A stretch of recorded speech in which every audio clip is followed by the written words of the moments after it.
Itu terlepas dari saya berbeda, mungkin berbeda partai, mungkin berbeda pandangan, tetapi ketika ketemu saya tidak menemukan apa yang dimaksud dengan radikal. Nah, kata radikal ini apa? Barometernya itu apa? Bismillahirrahmanirrahim. Ya ayyuhalladzina amanu udkhulu fis-silmi kaffah.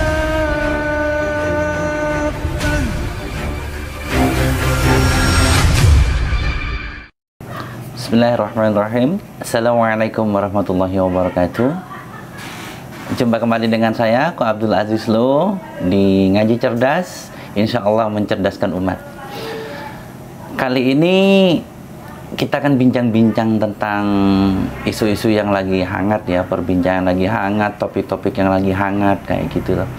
Yang mungkin juga ada hubungannya dengan kenangan masa lalu saya gitu. Kita bahas satu-satu ya. Pertama tentang azan, dimana sekarang sedang rame-ramenya gitu, dan sensitif-sensitifnya, dimana azan yang dilaungkan atau dikumandangkan secara bersamaan itu diibaratkan bagaikan apa? Bagaikan suara anjing yang menggonggong bersamaan gitu ya. Kalau saya rasa sih ya, sebenarnya ini bukan masalah azan, itu bukan masalah yang baru gitu loh. Azan ini bukan hal yang baru, tepatnya bukan masalah, tapi hal yang baru. Bukan hal yang baru dan bukan menjadi masalah baru. Sebab kenapa? Dari sejak saya sebelum muslim itu, saya sudah tinggal di lingkungan yang memang di sana itu banyak musolanya, mayoritas muslim kayak gitu. Bahkan di lingkungan yang bukan mayoritas muslim pun, azan itu biasa dikumandangkan kayak gitu. Sebenarnya justru kalau saya pribadi heran ketika azan yang berkumandang itu dipermasalahkan, di mana azan itu berkumandang di area atau daerah-daerah yang mayoritas muslim kayak gitu. Sedangkan orang-orang di sana pun tidak bermasalah gitu. Ya memang saya juga tidak setuju ketika azan itu dikumandangkan di area-area khusus seperti komplek-komplek yang mayoritas non-muslim gitu kan ya, atau isinya non-muslim semua kemudian mengumandangkan azan di situ. Nah itu juga saya juga nggak setuju kalau seperti itu. Kenapa? Karena la ikraha fiddin, tidak ada paksaan dalam agama, dan ketika azan di sana mau manggil siapa kayak gitu kan. Tapi kalau misalnya azan itu dikumandangkan di lingkungan-lingkungan dan daerah-daerah yang mayoritas muslim, yaitu azan ditujukan untuk muslim gitu. Mungkin bagi orang-orang yang tidak sholat atau non-Islam gitu, ya nggak masalah ada azan, nggak ada azan, nggak masalah kayak gitu. Karena kenapa? Karena mereka tidak butuh panggilan itu, karena mereka nggak sholat. Tapi bagi kami muslim yang sholat, azan itu merupakan satu keharusan buat kami. Bahkan saya pribadi itu mencari kontrakan rumah itu yang dekat dengan masjid. Supaya kenapa? Weker itu nggak jaminan gitu. Suara weker dengan suara azan itu beda untuk membangunkan manusia. Sebab kenapa? Karena kita memang cara bangunnya kita dan cara sholatnya kita, berkumpulnya di masjid, yaitu dengan komando azan. Jadi kadang kalau weker itu belum tentu untuk sholat, bisa jadi untuk kerja, untuk dan segala macamnya. Dan kalau saya inget-inget ya, dari saya belum muslim itu sampai terakhir-terakhir ini nggak, sampai sekarang pun nggak ada masalah azan sebenarnya. Makanya bingung, yang dimasalahin dari azan apa? Dan sampai diibaratkan gonggongan anjing yang bersamaan. Kita tahu persis bahwasannya umat Islam itu mengharamkan anjing. Bahkan orang Islam itu menajiskan anjing. Bahkan suara lolongan anjing itu bagi umat Islam itu pertanda adanya syaitan. Adanya apa? Anjing itu melihat syaitan seperti itu. Dan kokokan ayam itu pertanda ayam itu melihat malaikat. Ini sebuah keimanan bagi umat Islam. Jadi sebenarnya dengan membandingkan dengan gonggongan anjing, saya rasa terlalu merendahkan. Di mana ini panggilan sholat diibaratkan dengan suara laungan dari hewan yang dinajiskan dalam Islam. Bahkan umat Islam dilarang untuk memelihara anjing. Tapi panggilan azannya disamakan dengan suara hewan yang dilarang dipiara oleh umat Islam. Satu hal yang sangat berlebihan dan sungguh sangat menyakitkan buat umat Islam. Sedangkan dalam sejarah, dalam sirah, ketika Rasulullah itu meninggal, Bilal itu bertekad untuk tidak melakukan azan lagi, untuk tidak melantunkan azan lagi. Hingga pada suatu saat ketika Bilal hendak menziarahi kuburan Rasulullah di Madinah, para sahabat pun meminta Bilal untuk azan. Bilal nggak mau. Kenapa nggak mau? Karena Bilal tahu dalam kandungan azan itu luar biasa isinya, terutama kenangan bersama Rasulullah. Dan Bilal hanya mau azan ketika Hasan dan Husain radhiyallahu anhum, cucu Rasulullah, meminta Bilal untuk mengumandangkan azan. Dan ketika azan dikumandangkan, seluruh penduduk Madinah itu semuanya mengenali suara Bilal. Keharuan itu timbul di hati mereka. Karena kenapa? Azan itu merupakan kesakralan dalam Islam. Bahkan Bilal tidak mampu melanjutkan azannya ketika sampai pada kalimat asyhadu an la ilaha illallah, asyhadu anna Muhammadar Rasulullah, dia nggak mampu lagi. Dan itulah yang disebut dengan azan yang tak pernah selesai. Semua menangis. Bilal tidak lagi mampu untuk mengeluarkan kata-kata. Itu sahabat yang mulia yang dijamin masuk surga, begitu menghormatinya azan. Sedangkan kita ini siapa? Kita umat akhir zaman, umat Rasulullah, hingga kita tuh nggak mau sama azan, nggak mau azan dikumandangkan. Iya, kalau azan itu dikumandangkan di gereja misalnya, atau di wihara, itu salah. Tapi kalau azan itu dikumandangkan di masjid, azan itu dikumandangkan di area-area yang mayoritas muslim, dan selama berpuluh-puluh tahun, berabad-abad bahkan nggak ada masalah, kemudian tiba-tiba menjadi sebuah masalah dan disamaratakan dengan gonggongan anjing, hewan yang dinajiskan dalam Islam. Sedangkan azan adalah suara yang dimuliakan dalam Islam. Bahkan muazin itu dijamin dia yang akan pertama kali melihat Allah. Apabila kita mempunyai iman, tidaklah mungkin kita akan membenci azan. Itu tentang azan. Kedua, yang lagi hangat-hangat juga tentang radikal ya, isu radikal nih. Bahkan sederet nama ada di sana penceramah yang radikal gitu. Ini radikalnya dari sisi mana kayak gitu. Saya bingung ketika saya sebut nama saja ya, seperti UAS gitu, dibilang radikal. Seperti Adi Hidayat dibilang radikal dari mana? Semua ceramah yang saya dengarkan nggak ada yang ceritanya yo kita bom, nggak ada. Yang ada itu mari kita berislam, mari pelajari fikih, terutama Ustadz Adi Hidayatnya. Ada satu lagi yang sama-sama Chinese kan, Ustadz kita Koko Felik ya. Ya saya walau tidak terlalu dekat, saya nggak pernah mendengar Ko Felik itu ketika berbicara dengan saya itu, ketika ketemu terus berkata ayo kita hancurkan ini itu, nggak ada gitu. Yang ada apa? Ayo pemuda Islam, kita pelajari Islam, kita belajar tentang sejarah bagaimana umat Islam itu menjadi rahmatan lil alamin. Kita mulai belajar gitu lagi, memperbaiki akhlak. Ayo kita sama-sama hijrah. Yang saya tahu seperti itu. Seandainya tuh Felix Shaw ya, yang rambutnya anti badai itu radikal, mungkin saya duluan kali yang dihajar sama dia. Iya, kadang saya kalau ketemu tuh di masjid itu cuman berdua gitu. Kalau dia radikal, saya duluan yang bonyok sama dia, dipukul gitu. Kan gitu, radikalnya dari mana gitu. Jikalah para ustadz-ustadz yang mengajak kita untuk berislam, mengajak kita untuk mempelajari fikih, itu digolongkan radikal, saya bingung, yang nggak radikal itu yang bagaimana? Yang nggak radikal itu yang bagaimana gitu loh. Saya bingung seperti itu. Dan satu lagi yang bingung, indikasi radikalnya itu dari mana? Mereka pernah melakukan hal kriminal apa? Pernah korupsi? Pernah mukul orang gitu? Saya sendiri selama berinteraksi dengan beberapa ustadz yang termasuk di dalamnya itu ya, daftar itu, saya nggak pernah dipukul. Kalau dikasih kopi iya, dikasih makan iya, dan pembicaraan yang ada itu bahkan tidak sampai teriak-teriak gitu, tapi adem, nyaman gitu. Kita berbicara tentang Islam, berbicara tentang generasi muda, bagaimana membangun akhlak generasi muda seperti itu.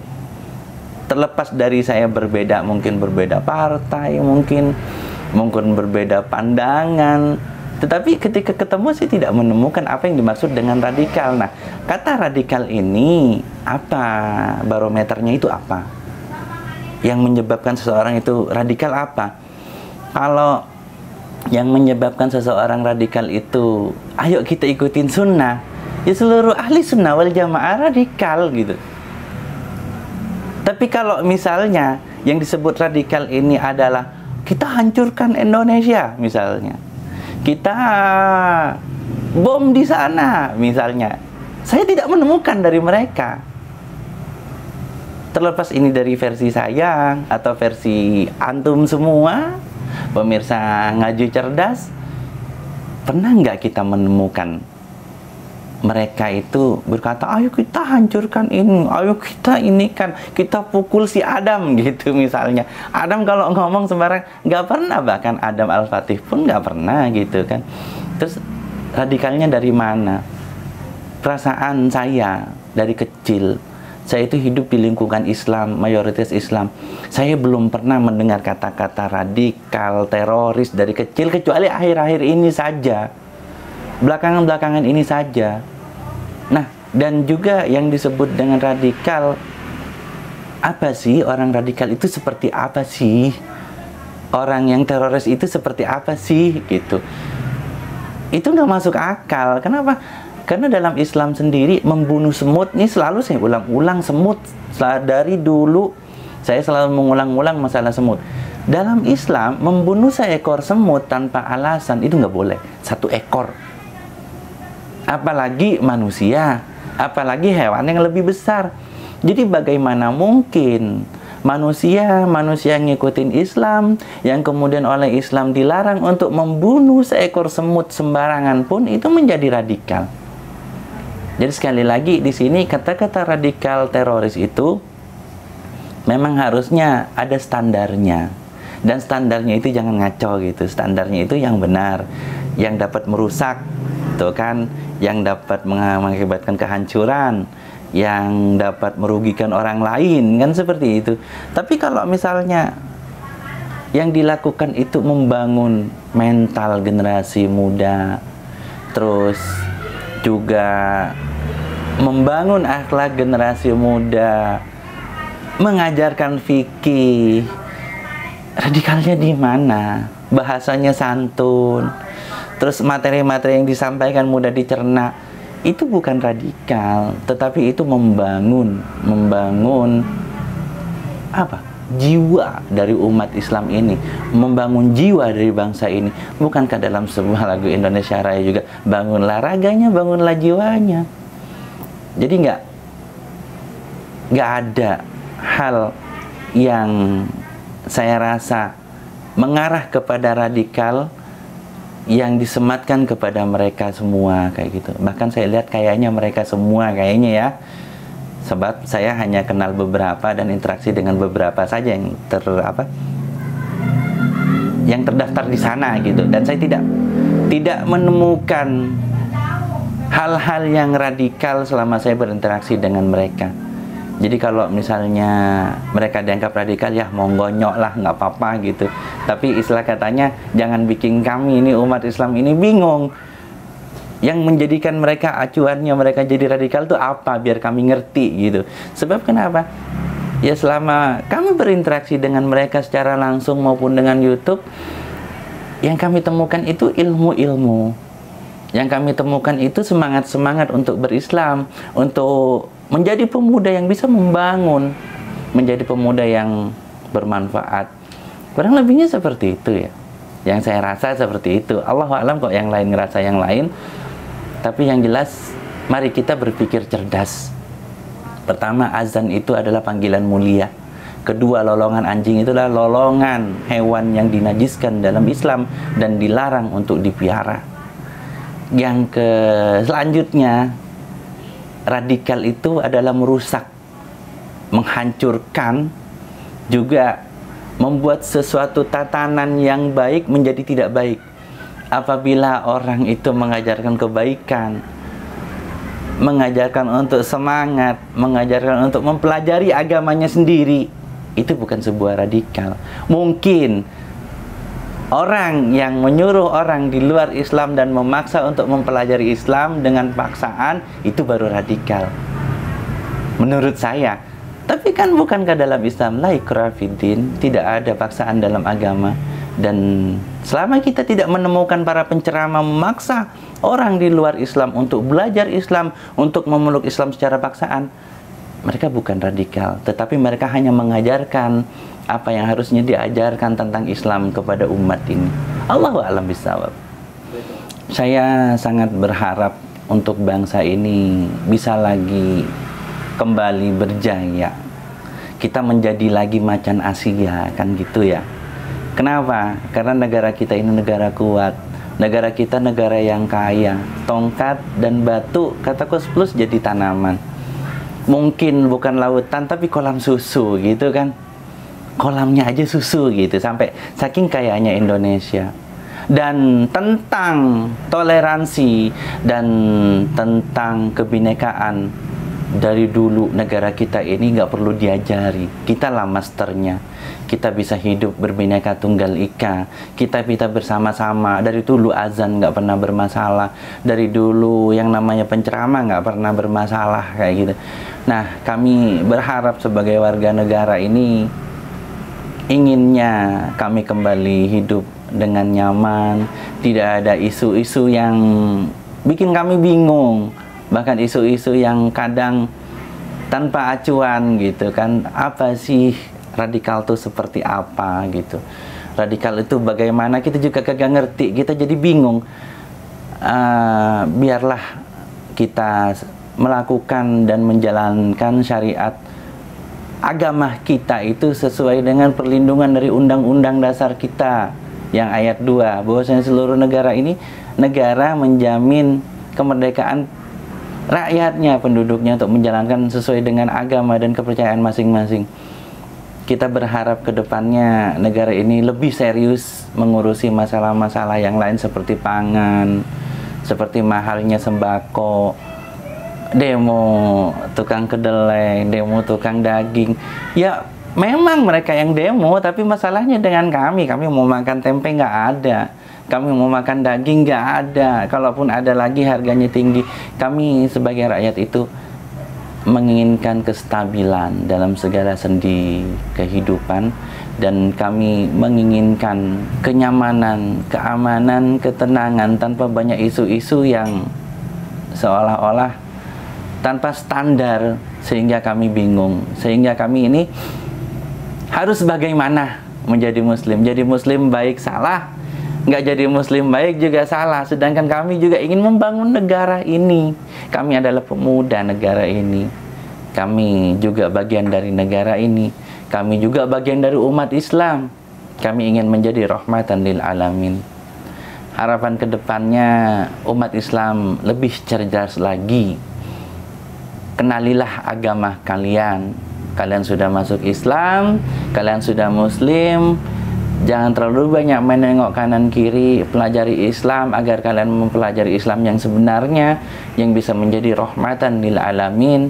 Kalian bisa membangun negara ini, bangsa ini. Kalian bisa menjadi pemuda negara ini yang kuat, iman juga fisik juga ekonomi. Jangan lupa Innad dina indallahil Islam, itu prinsip buat kita, maka fokuslah kepada Islam, dan kalian tidak akan pernah merasa nikmat kalau kalian tidak pernah fokus kepada satu hal. Maka fokus berislam, pelajari Islam seutuhnya, pelajari Islam yang sebenarnya, jadilah pemuda yang rahmatan lil alamin. Demikian dari saya. Kalau insya Allah kita akan jumpa lagi di kesempatan yang akan datang. Dan tetap semangat dan tetap cerdas. Wassalamualaikum warahmatullahi wabarakatuh.